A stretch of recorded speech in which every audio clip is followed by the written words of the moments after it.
కుబేరుడు ధనవంతుడు ఎలా అయ్యాడో మీకు తెలుసా?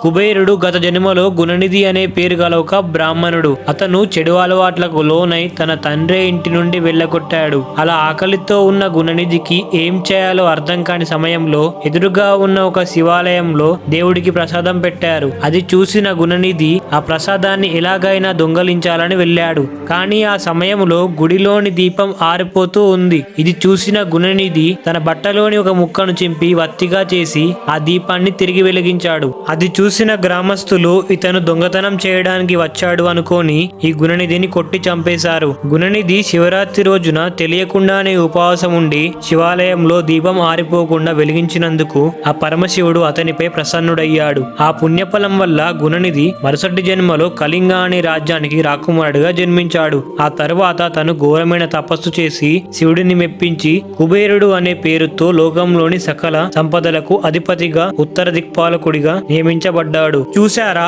తెలియక ఒక మంచి పని చేస్తేనే ఆ భగవంతుడు ఇంతలా చేశాడు. అదే తెలిసి ప్రేమతో చేస్తే ఆయన ఇవ్వందంటూ ఏదీ లేదు. ఫ్రెండ్స్, అందరూ మనస్ఫూర్తిగా ఓం నమః శివాయ అని కామెంట్ చేయండి.